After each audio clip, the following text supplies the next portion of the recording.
तीन दोस्त माया, रवि और नेहा दिल्ली की भाग दौड़ भरी जिंदगी से दूर एक अनजान गांव शांतिपुर पहुंचे थे, जहां वे एक डरावनी लोक कथा पर डॉक्यूमेंट्री बनाना चाहते थे। शाम हो चुकी थी और बैलगाड़ी कच्चे पत्थरों से भरे रास्ते पर धीरे धीरे चल रही थी।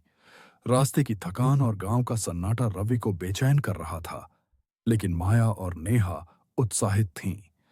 बैलगाड़ी वाला अचानक रुककर बोला कि इस गांव में रात बिताना ठीक नहीं, यहाँ के लोग खुद यहाँ से भागना चाहते हैं। यह कहकर वह डर के मारे जल्दी से चला गया। गांव में घुसते ही तीनों को अजीब नजरों का सामना करना पड़ा। कुछ लोग दूर खड़े होकर उन्हें ऐसे देख रहे थे जैसे मेहमानों का आना उनके लिए किसी मुसीबत से कम न हो। माया को गांव किसी पुरानी किताब के पन्नों जैसा लगा, जबकि रवि को हर कोना डरावना महसूस हो रहा था। नेहा ने बताया कि उसकी रिसर्च के मुताबिक गांव में एक पुराना मंदिर है, जहां एक रहस्यमयी आईना रखा है जो साधारण नहीं है। चौपाल पर बैठे एक बूढ़े से जब उन्होंने मंदिर के बारे में पूछा, तो उसने उन्हें तुरंत यहां से चले जाने की सलाह दी। उसने बताया कि वह आईना चेहरा नहीं, इंसान के भीतर छुपा सच दिखाता है, और जो उसमें देख लेता है वह फिर पहले जैसा नहीं रहता। चेतावनी के बावजूद तीनों की जिज्ञासा उन्हें जंगल के रास्ते मंदिर तक ले गई। जंगल घना और डरावना था। हवा अजीब आवाजें में कर रही थी, जैसे कोई उन्हें बुला रहा हो। मंदिर के अंदर एक पुराना चमकता हुआ आईना रखा था, जो सालों बाद भी साफ था। जैसे ही माया ने उसमें देखा, उसे अपनी ही परछाई दिखी, लेकिन आंखें लाल थीं और मुस्कान डरावनी। माया घबरा गई और तीनों वहां से भागकर गांव लौट आए।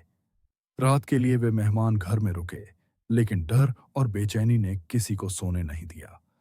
माया ने खिड़की से बाहर देखा तो एक काली परछाई उन्हें घूरती हुई दिखाई दी। डर के मारे तीनों बाहर भागे, लेकिन बाहर का नजारा देखकर उनके पैरों तले जमीन खिसक गई। पूरा गांव खंडहर बन चुका था, जैसे सदियों पहले ही खत्म हो गया हो। रास्ते चाहे जिस ओर जाते, वे घूम फिरकर फिर उसी जगह पहुंच जाते। नेहा ने समझ लिया कि वे किसी श्राप में फंस चुके हैं, और इस श्राप की जड़ वही मंदिर और वही आईना है। हिम्मत जुटाकर तीनों वापस मंदिर पहुंचे।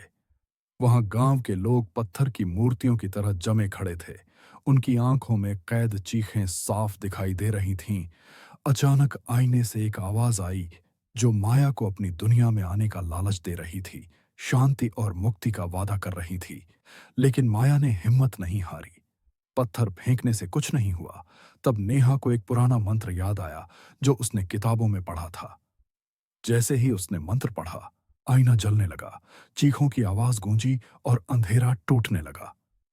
आईना टूटते ही श्राप खत्म हो गया। पत्थर बनी मूर्तियां आजाद हो गईं और गांव फिर से जीवित हो उठा।